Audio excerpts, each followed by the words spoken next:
Hello everyone, welcome back on my YouTube channel.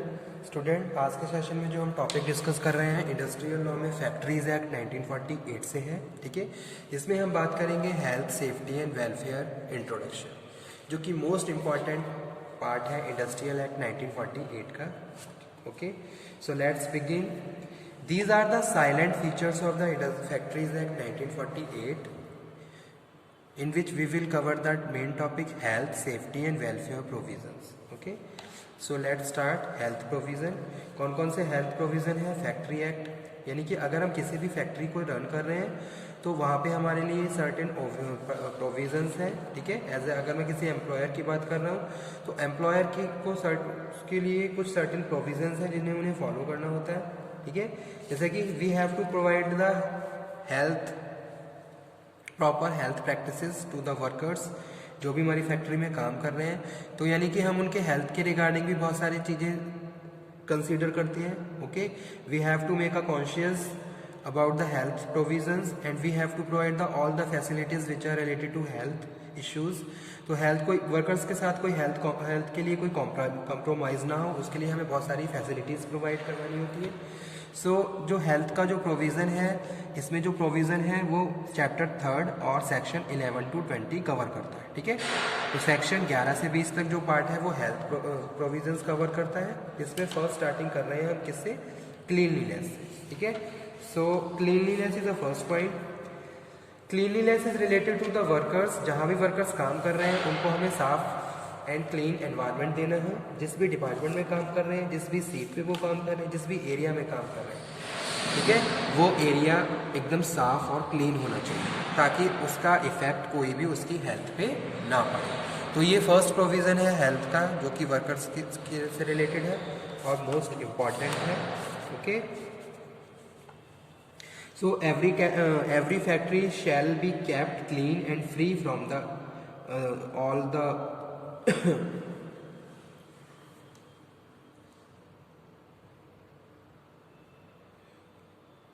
Pollutants, जो भी उसको अनक्लीन बना रहे हैं। ठीक है, accumulation of dirt and refuse shall be remove daily.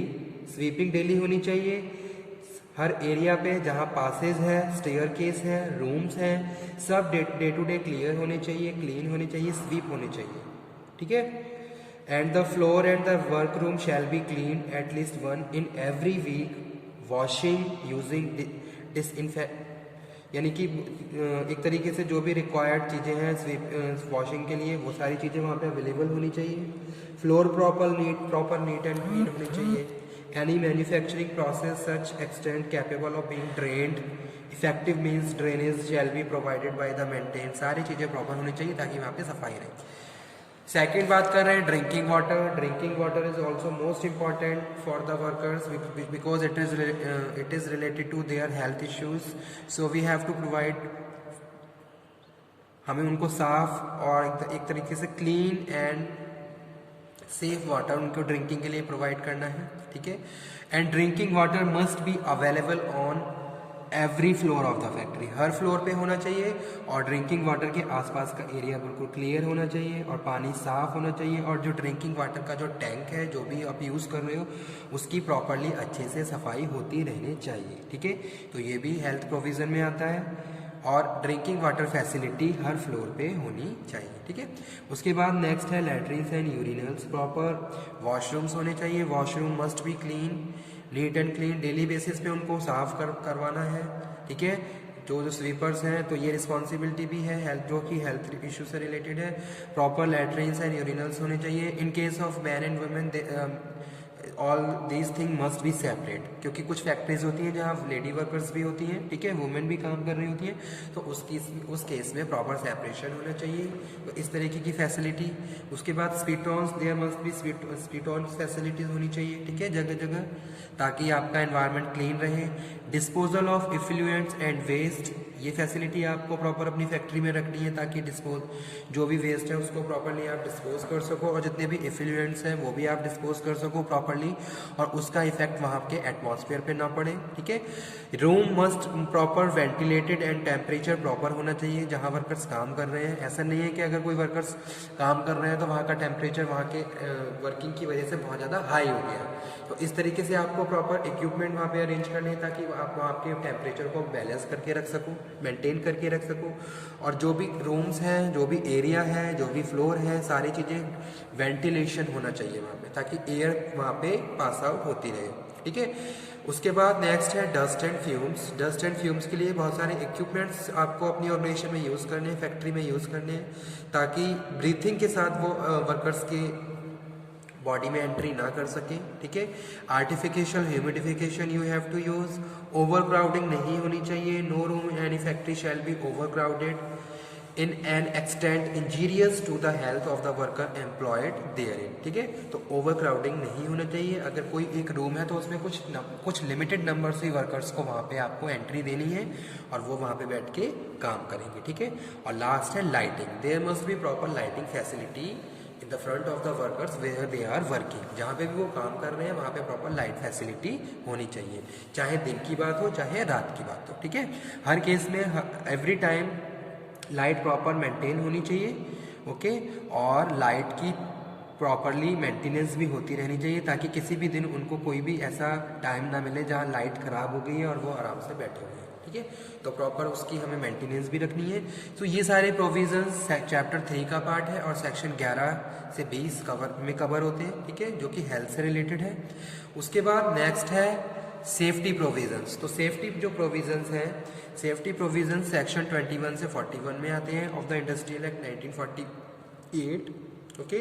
तो यहाँ पे हम वर्कर की सेफ्टी से रिगार्डिंग कुछ पॉइंट डिस्कस करने वाले हैं। जो वर्कर्स हमारी ऑर्गेनाइजेशन में काम करते हैं, ठीक है, तो हमें उनको प्रॉपर उनकी सेफ्टी का भी ध्यान रखना है। Provisions regarding safety of the workers have been deal with the chapter 4। तो यहाँ पे मैं लिख भी देता हूँ, यहाँ पे मैंने चैप्टर नहीं लिखा, chapter 4 under section 21 to 41। These are first one is fencing of machinery. जो मशीन्स आपके मतलब कि फैक्ट्री में लगी हुई हैं वो प्रॉपर उनकी फेंसिंग होनी चाहिए, यानी कि वो कवर होनी चाहिए जाल वगैरह से ताकि किसी भी वर्कर्स को उन मशीन से कोई भी परेशानी ना हो, कोई भी इंसिडेंट वहाँ पे आकर ना हो। तो सेक्शन 21 कवर करता है fencing of machinery. It requires dangerous machinery to be securely fenced as to be avoid any accident. Okay. Second one, work or near machinery in motion. जो मशीन मोशन में है, मूव कर रही है, वहाँ पे काम करना है, तो प्रॉपर वहाँ पे इंस्ट्रक्शन लगे होने चाहिए, ठीक है। जो भी इस तरीके की मशीन्स वहाँ पे लगी हुई हैं तो वहाँ एरिया प्रॉपर नोटिफाई होना चाहिए और आपको अपने वर्कर को जो भी वहाँ पे मूव कर रहे हैं उनको भी अवेयर करके रखना है, ठीक है।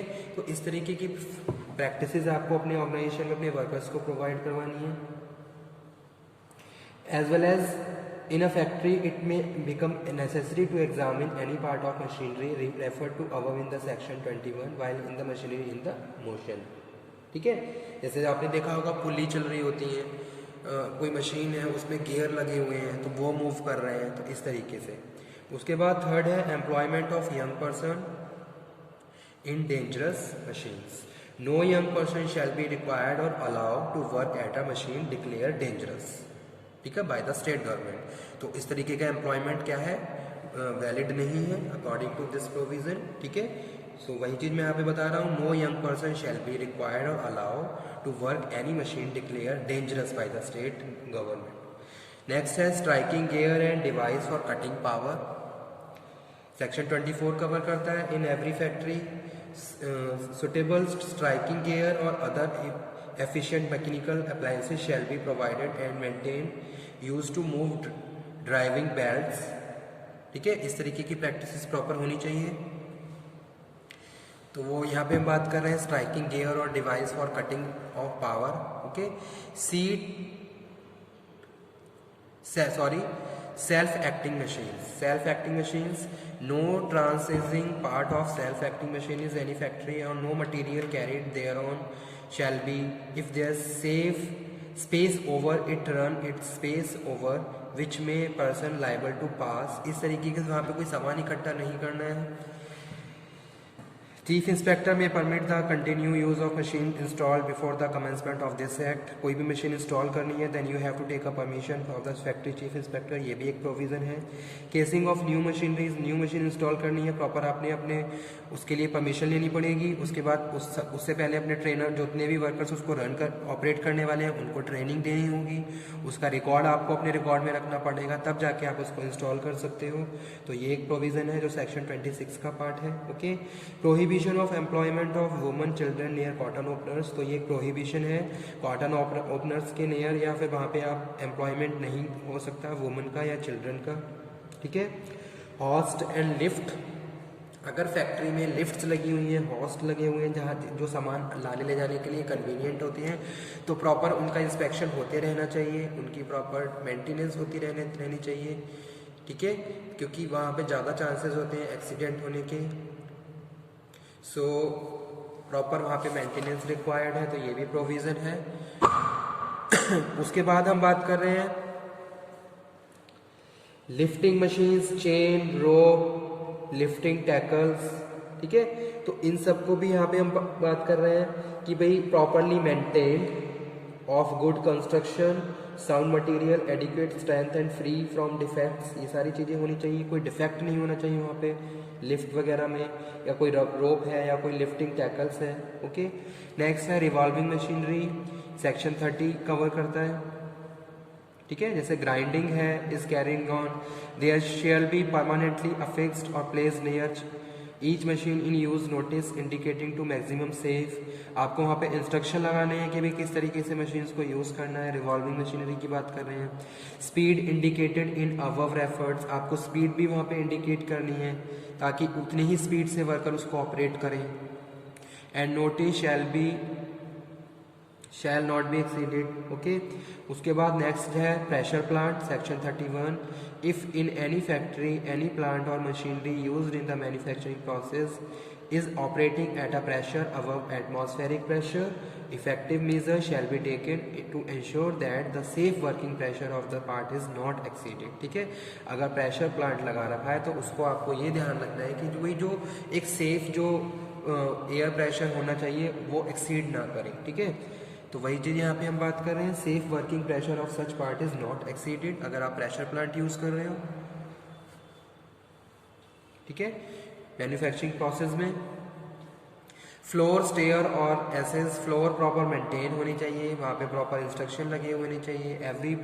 In every factory all floor, stair, passes, gangways shall be sound construction and properly maintain, shall be keep from the obstruction, वहाँ पे कोई सामान नहीं रखा हुआ होना चाहिए, प्रॉपर पासेस प्रॉपर क्लियर होना चाहिए वहाँ का। इवन वहाँ पे आपको जो एक येलो लाइन होती है वो भी प्रॉपरली वहाँ पे आपको एक तरीके से वहाँ पे डिज़ाइन करवानी चाहिए ताकि सेफली वहाँ पे पासेस हो सके और उस लाइन में कोई भी सामान इकट्ठा ना हो। ठीक है, तो वो ये एक प्रोविज़न ये भी है। Floor, stair, means of access, pit, sum on opening floors, अगर इस तरीके से हैं तो वहाँ पे आपको प्रॉपर्ली नोटिफाई करना है। In every factory every fixed vessel, sum, tank, pit opening in the ground in floor which by reason of the depth situation construction. ठीक है, तो आपने देखा होगा कोई फ्लोर है, फ्लोर पे क्या है, बीच में जगह जगह ओपनर्स बने हुए हैं, तो वहाँ पे प्रॉपर्ली आपको नोटिफाई करना है कि भाई यहाँ पे ये ओपनर है। ठीक है, तो ये यहाँ पे हम डिस्कस कर रहे हैं। उसके बाद नेक्स्ट जो प्रोविजन है excessive weight, no person shall be employ in any factory to lift, carry, move any load so heavy as to likely to cause him injury. ठीक है, ऐसा नहीं कि आप किसी एक वर्कर से इतना ज़्यादा एक बार में वेट उठवा रहे हैं जिसकी वजह से कोई इंजरी हो सकती है, तो ऐसा कोई प्रोविज़न नहीं है। ठीक है, तो ये एक राइट है वर्कर्स का कि वो इस तरीके से प्रैक्टिसेस को फॉलो नहीं कर सकता। ठीक है, एक्सेसिव वेट का भी एक प्रोविज़न है, सेक्शन 34 कवर करता है।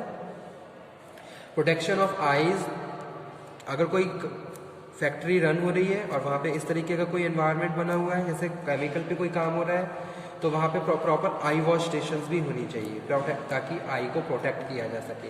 35 कवर करता है section protection of eyes. In respect of any such manufacturing process carried on factory as may be prescribe being process by the involves, risk of injury of eyes, risk of eye of the exposure, excessive light.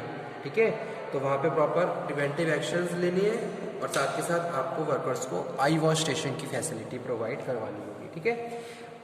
Precaution of against dangerous fumes और precaution again electric light, ये भी portable electric light, ये भी maintain होनी चाहिए। Explosive, inflammable, dust, gas, इस तरीके की प्रैक्टिसेस पे प्रॉपरली ध्यान देना है। प्रिकॉशन ऑफ फायर क्या है, मोस्ट इंपॉर्टेंट फैक्टर है सेफ्टी का और फैक्ट्री के लिए बहुत ज़्यादा इंपॉर्टेंट है, जो सेक्शन 38 कवर करता है। फैक्ट्री में प्रिकॉशन ऑफ फायर प्रॉपर होनी चाहिए, प्रॉपर फायर हॉज होनी चाहिए, फायर एक्सटिंग्विशर होनी चाहिए, ठीक है, ताकि अगर कोई भी ऐसा फायर अलार्म होनी चाहिए और वो जगह जगह हर फ्लोर पे इंस्टॉल होनी चाहिए, ठीक है, ताकि अगर इस तरीके की कोई भी इंसिडेंट हो तो प्रॉपरली आप उसको रन कर सको और जो भी सिचुएशन है उसको कंट्रोल कर सको, ठीक है। और आपको क्या करना है, प्रॉपर एक चार्ट भी बनाना है, अपनी जगह जगह उसको डिस्प्ले भी करवाना होता है, ठीक है, कि भी किस तरीके अगर इस तरीके की कोई प्रैक्टिस हो रही है ऑपरेशन में, कोई भी ऐसी सिचुएशन अराइज हो रही है तो कैसे आप फैक्ट्री से बाहर निकल सकते हो, ठीक है। तो वो चीज़ यहाँ पे हम डिस्कस कर रहे हैं। सेफ्टी ऑफ बिल्डिंग्स की प्रॉपरली सेफ्टी, उनकी मेंटेनेंस, मशीन की मेंटेनेंस, सेफ्टी ऑफिसर्स, अगर 1000 से ज़्यादा वर्कर्स हैं तो वहाँ पे सेफ्टी ऑफिसर्स रिक्वायर्ड होता है। इस पॉइंट पे प्रॉपर ध्यान दीजिए, अगर किसी भी फैक्ट्री में 1000 से ज़्यादा लोग काम कर रहे हैं तो वहाँ सेफ्टी ऑफिसर्स अपॉइंट किया जाता है, ठीक है, ताकि वो इन सब चीज़ों पे ध्यान दे। उसके बाद है रूल्स रिगार्डिंग द वेलफेयर में हम बात कर रहे हैं, सेक्शन 42 से 48 और चैप्टर 5 कवर करता है। वॉशिंग फैसिलिटी होनी चाहिए ऑर्गेनाइजेशन में, ठीक है, facility for storing drawing clothes, कपड़ों को सुखाने के लिए, स्टोर करने के लिए facility, and this facility must be separate भी होनी चाहिए। फैसिलिटेट सिटिंग की प्रॉपर फैसिलिटी होनी चाहिए, अगर हम कहीं इस तरीके से थोड़ा रेस्ट कर रहे हैं तो प्रॉपर वहाँ हम बैठ सकें, इस तरीके की फैसिलिटी आपको अपने वर्कर को देनी है। फर्स्ट एड अप्लायंसेस प्रॉपर होनी चाहिए, हर फ्लोर पे फर्स्ट एड बॉक्स होने चाहिए और उसमें पूरा कंटेंट होना चाहिए जो भी रिक्वायर्ड होता है, जैसे कि बैंडेज है, कॉटन है, ठीक है, कुछ रिक्वायर्ड एसेसरीज जो भी है फर्स्ट एड बॉक्स से रिलेटेड वो सारी होनी चाहिए।